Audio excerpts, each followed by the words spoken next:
Guys, I don't even know how to begin this video because there's been a lot that has happened.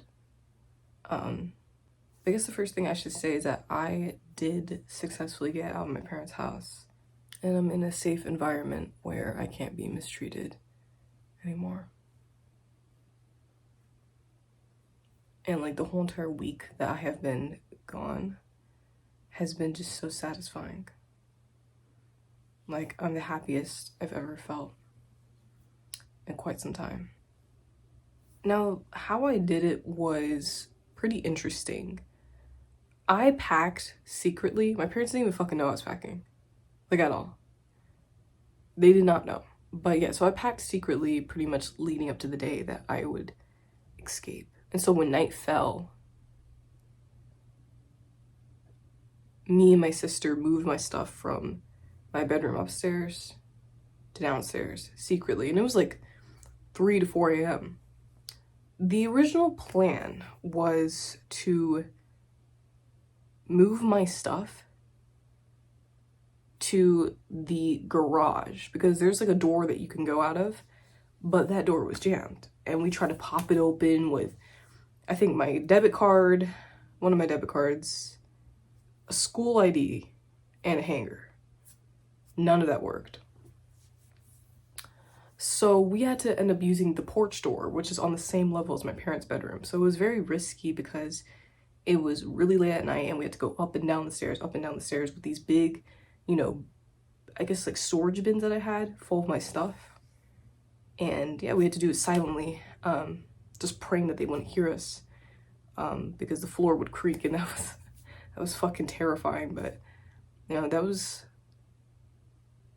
the most I have ever prayed in my entire fucking life. With my spirituality, you're not required to pray to anybody. In fact, in my spirituality, like, it is believed that you are God to a certain degree. So yeah, I mean, I've never really prayed. I was never that type of person, but it is not that I prayed out of glory to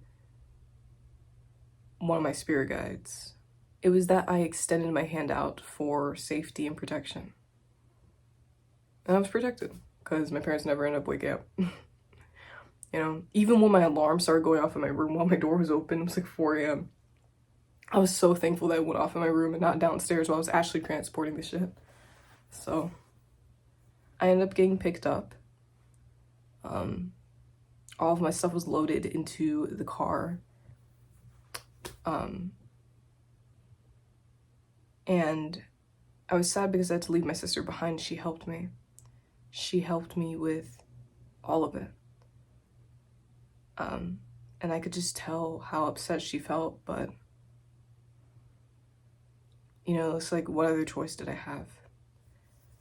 If I continued to stay, I would continue to be mistreated and honestly tormented, because it felt like me staying with my family was like a form of torture. It really did. Every single day I was just trying to find a reason to live. And I was just so stressed out all the time. I do feel like there was this like powerful force in the universe that heard my suffering, that heard my pain, that got me out of this. And it's crazy because, when I was in the car with my person that helped me get out, he explained to me that he was like cleaning his like apartment, just like cleaning it, because he felt like there was some type of like change that was coming, something big that was about to happen. And it's so crazy because it's like, here I am. And yeah, these people that I live with, they actually treat me like a real adult. They don't patronize me. I'm just so thankful that I was able to get out. And I don't know how much I've explained about my family to my people on Moon Hour, but yeah, it's just the way that my father operates is just genuinely insane. He's a neo-Nazi. Let's just be real, he's a neo-Nazi, and his ideas are just very contradictory, and it all just doesn't make sense to me. he's clearly lost his fucking mind. And I don't even know if it's like psychosis. I don't know what it is. But he is genuinely just dangerous to be around. Is he punching people? Not anymore, but you know, like, that's not funny, but I'm just saying, like, he's not punching people at this point because he can't. You know, all of his kids are like adults, so we can like call the police, you know. But you know, when you're a kid, it's like whoosh, like instant, you know. And yeah, I don't even know how to explain it. It's just living with my parents, they think that because we had a nice house with a pool and nice cars and stuff like that, it means that we were fucking happy, that everything was okay. But you know, in that same house, they were literally tormenting us, all of us. And it's crazy because, you know, a lot of the friends that I had would be like, oh my God, your house is so nice. I'm not gonna act like I ever struggled with poverty, but the house and the things that we had was definitely the front for a lot of the issues in the foundation of my family finances and just the family as a whole, right?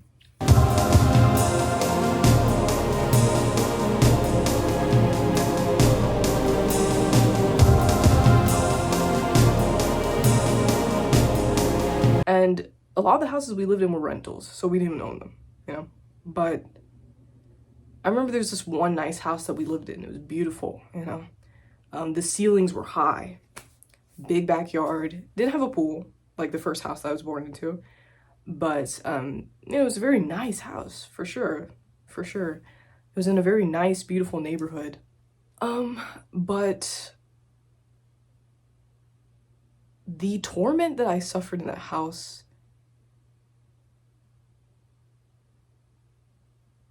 it was one of the worst houses I've ever lived in my entire fucking life.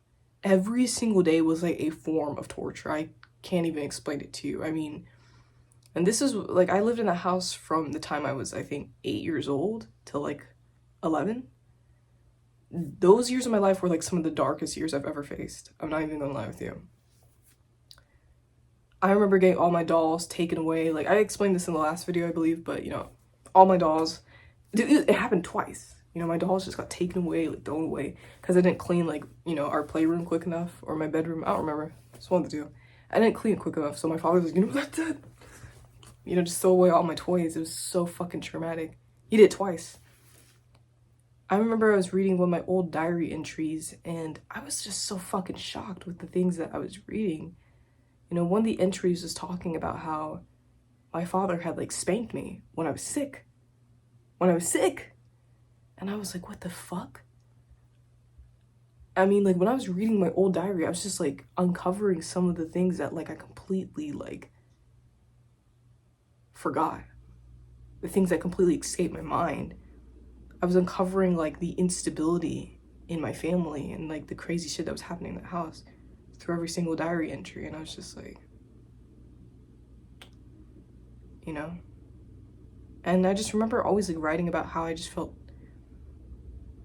upset by my parents, annoyed by them. As a child, I don't know if I ever wrote that I was scared, but I was pretty upset and annoyed by them, you know? They were just always, like, fucking spanking. I was like, fucking crazy. And there was one time that I got spanked when I was, I don't know, I don't even think I was in school yet. I was really fucking young. I don't know, but I remember being like a little baby, like little baby. I refuse to tell people the story because of how, like, yeah, I don't even think I should say it, but yeah, there's just one time where I got spanked, you know, at the first house I ever lived in. And I remember it to this day. Like, when I think about my father, I think about that time all the fucking time. Like, it never escapes my mind. The way that he, like, gripped me up and was just like, it was, like, relentless. And I was, like, a little kid. Like, a baby fucking kid. Like, it was so relentless and just crazy. And Yeah, I'm not even gonna go into detail because there's no fucking need to. But yeah, it's just I felt like I was just tormented my entire fucking life living with my parents. Especially when they started getting really spiritual, because they're literally a part of a cult. Like, how do you guys get indoctrinated twice with like the fucking orange in office, and then you guys get indoctrinated with like some pretty that's not funny, but he is like low-key a predator. Like, you guys get indoctrinated with like a spiritual Islamic predator and a orange predator. It's like the more spiritual they got, just the worse it got. And like my father would always like soft launch his insanity onto us. Like, he started soft launching his little Hitler arc or whatever the fuck, talking about, you know, Hitler. It's like, bro, what are you talking about? Like, he would always like soft launch like what insane thing he was liking to us. It was strange. Like, he did that with Trump when I was a kid. Like, I remember, I think as a child I was like, I don't want him to win, you know. And he was like, guys, you know, don't believe everything that you see on the news, and you know, he's not that bad of a guy. I'm like, no, yeah. So he would just like soft launch his like fucking evil onto us. It was like really weird. Because he knew it was wrong. He knew it was wrong. If you have to soft launch your evil, you know it's wrong. But yeah, it was torment just living with my parents. I feel like the only time that I really started to like regulate myself was like there was like this brief period of time where I was living at this one house with my family, in this like homey neighborhood. It had like this like big deck or whatever, and below the deck was kind of lame. Like, it wasn't like the grass was like so fucking dead. Like, it was just this like weird like strip of grass, I feel. Yeah, and there was a bunch of trees though. It was really pretty. But I think from the time I was maybe 11 years old, so that was after like the worst house I ever lived in. I was like 11 until I was like maybe,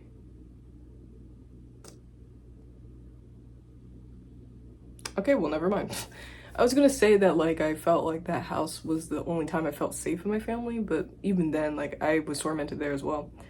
I feel like there was like a small period of time though, like maybe from when I was in like 6th grade to a little bit of 7th grade, where I felt safe with my family. After that, no, like it got worse again.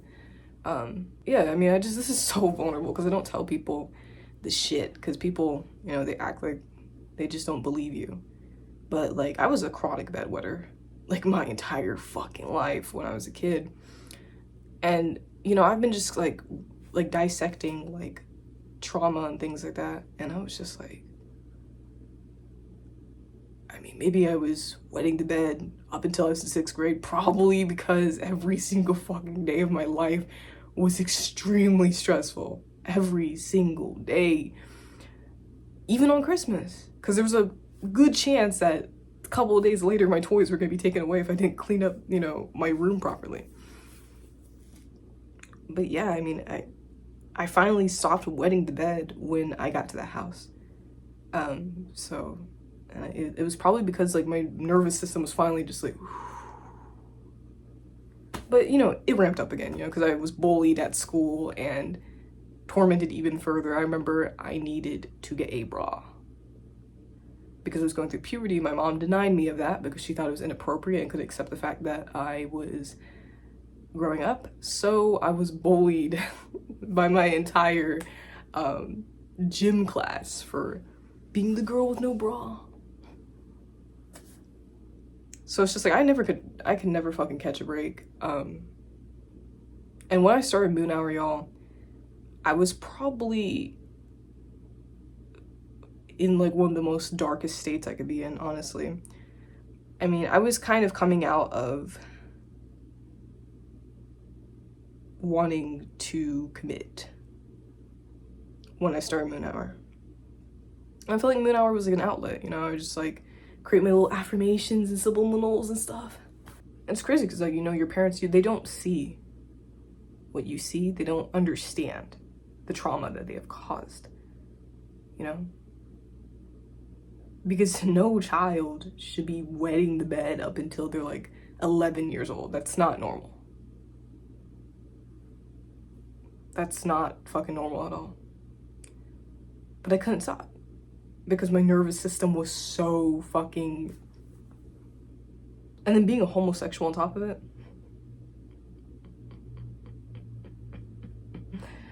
Yeah, being a homosexual with homophobic, insane parents is not enjoyable. They would sit up here and pretend like they didn't mind homosexuals, but then they would turn around and basically essentially call us disgusting and like act like we're fucking creatures. It's crazy. I think what really put the nail in the coffin with my relationship in regards to my father was like, I made a coming out video for my family, and I think I expressed this in the last video, but yeah, he pretended like he enjoyed it at first, you know, that it was good. But then, you know, a month later, you know, a psychic comes into our life saying that we have a curse on the family. And maybe we do, but it's definitely coming from my father. But yeah, she says like, oh, you guys have a curse on the family. And my father's like, yeah. You know, that coming out video is a part of it. And your tarot cards. Fucking crazy. And then he has the audacity, like maybe like a year or two later, to be like, give me a tarot reading. Fucking crazy bitch. And you know what's even crazier? He's out of here with tarot cards, demons come through him, shit like that. But he was obsessed with this one tarot YouTuber. He could not get enough of his videos. Just watching them over and over and over and over again. I'm like, okay, so, you know, for me, your own child, oh, it's demonic. But some random stranger with intentions you don't even know doing tarot on YouTube isn't demonic? Not saying that his videos are demonic, but I'm like, let's just be logical about this. You rather take advice from a random stranger than your own child? He's just always been very rude towards me. Like, he's always acted like I was like a fucking disease. And he can sit up here and say that like, oh, that's not true. Because you know what's even fucking crazier? My parents cried when I left. You know, I was talking to my sister about it on the phone. And she was like, they were crying. And I'm like, you tell me to leave. You bully me into leaving and feeling like I have no other fucking option. And then you turn around and cry when I actually do it. And I know I sound so fucking psychotic laughing at it, but I'm just like, you guys have tormented me my entire fucking life. I should be the one who's crying. But not a single, I did not shed a single tear throughout that entire process. I have not shed a tear since because I've needed this. And maybe I will start crying. Maybe I will, you know, when I really reflect on it, really reflect on the experiences I had. But it's fucking crazy, you know? You guys are crying. And I mean, I understand my mom crying, but it's just like, at the same time, I'm like, if I stayed and I talked to her, like my father implored me. You know what's even crazier? My father was like, you shouldn't have did this to mom. I'm like, if I talked to her about it, she would have continued to allow you to abuse me. That's the thing about my mom. She's a professional bystander. Somebody gets clocked by my father, she's just like, just don't disobey your father. My father could punch somebody and she'd just be like, oh my god, don't. But then just stand there and just fucking watch it happen. She's done that. I remember when my father was screaming at me one night in 2020. This is why 2020 was also one of the worst years of my life. I see these people making nostalgic videos. I'm like, those are some of the most torturous days ever. I had to be with my parents 24/7.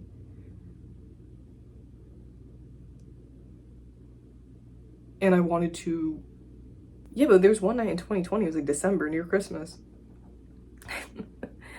You know, my father, he was forcing me to do a video, like a video editing project. My computer didn't have enough RAM to be able to process what I was doing, so it was very, very fucking difficult to work on the video. And he could tell that I was getting really pissed off, and so he ended up snapping on me, like getting really fucking mad because he thought that I wasn't cooperating, right? He was screaming at me. I remember it was just so fucking crazy. I mean, I remember sitting in my room one minute and next minute he's like opening the door and just like fucking screaming at me. Um, yeah, my mom was like, what's going on? But then she just like after, and that's the thing about my mom, she'll be like, oh my god, what's going on? And then she'll just stand there and just like watch, like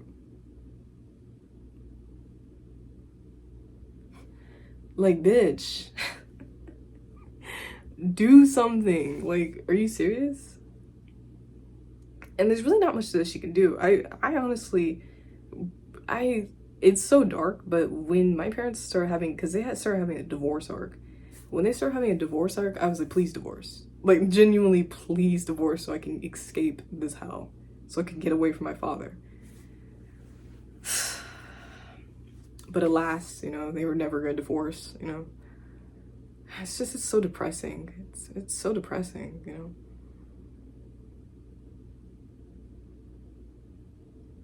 You know, I asked my ancestors about it. And they're just like, yeah, leave, you know. I think it's time for you to go and get your justice. But it's just weird because in the same breath, my ancestors will also defend, you know, my parents. You know, maybe things have changed. You know, the person that I'm living with was like, hey, like maybe if you did a reading here, the cards would be kind of different because the energies of the house that you're living in can't influence the spread, right? And I was like, that's true. But I don't know. Like, I always just kind of felt this vibe that maybe there's portions of my ancestry that, well, okay, that is true. It's not a vibe, it's the truth. Like, there was portions of my ancestry where men were extremely abusive towards their women, you know? And I feel like he's mimicking that. He's mimicking that towards all of his daughters. I'm like, bro, why are you playing out? It's not funny, but it's like, why are you playing out slave lore? You know, like, why are we playing out slavery lore? Like, in, like, our modern day household. Like, come on. I'm sorry, this is kind of like a fucked up vent. So, I mean, I apologize, but I had to explain my story because I feel like I've never been able to share it ever. I've never been able to, like, express what I went through. And when I would like witness other people's families when I was in school, I was like, my family is just not normal. There's something about this that just isn't normal at all. Like, I would often like find myself wishing for different parents. And, you know, maybe that answer was given to me now. But it's just crazy. Yeah, I'm happy that they cried. Because that means that they actually learned something, that their actions, the things that they say, have consequences. You know, my sister told me that he told her, my father, that, oh, I learned my lesson. You didn't learn your lesson. Just be honest. Because he's going to do it all again. And that's the thing, he never learns. With all the things that he's done, he will never learn. Because he turned around and started blaming social media, blaming the phone, Satan. You can't blame Satan. A lot of people blame Satan all the fucking time when it's them. It's you. You know, he can blame whoever he wants to and blame the demons taking over, but it is him. It's all him. That's just him. So, I don't think he's ever gonna learn, to be honest with you, because I know him, but all I have to say is that I'm out, I'm free, and that I can actually start living my adult life. Because I deserve it.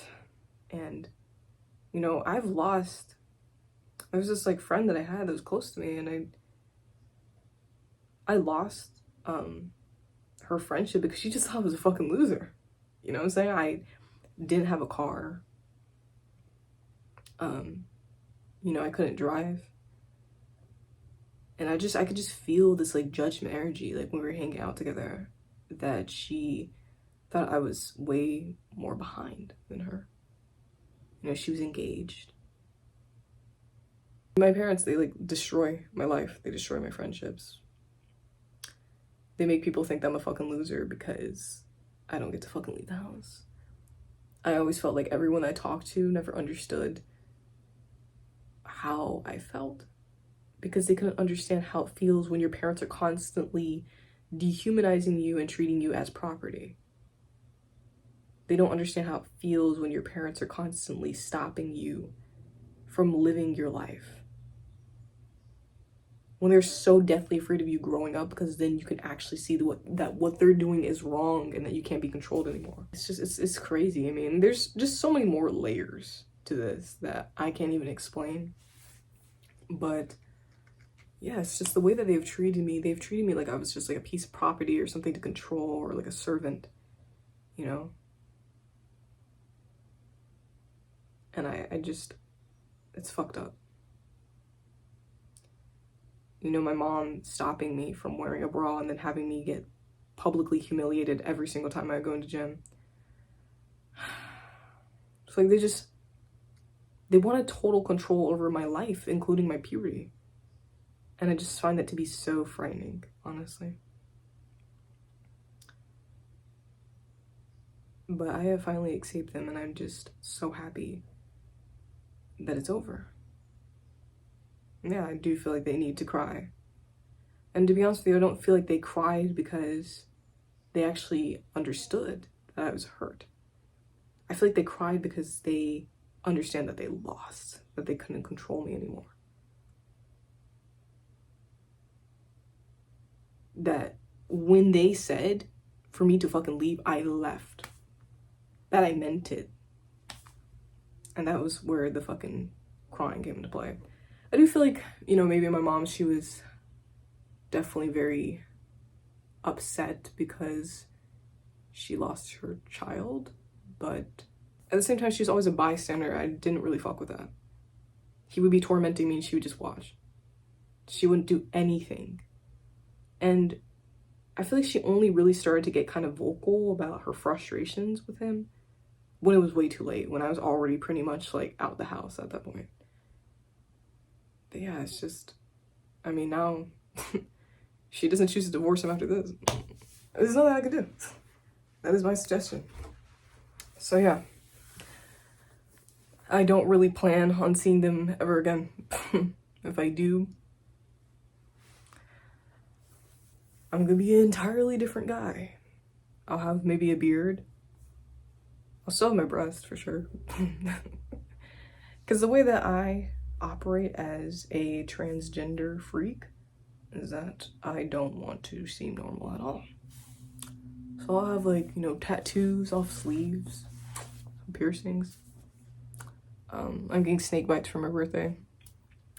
You know, my hair be a little bit longer. You know, and I'll have like a beard, a full beard. My voice will be a little bit deeper because I would have started HRT. Anyways, that's it.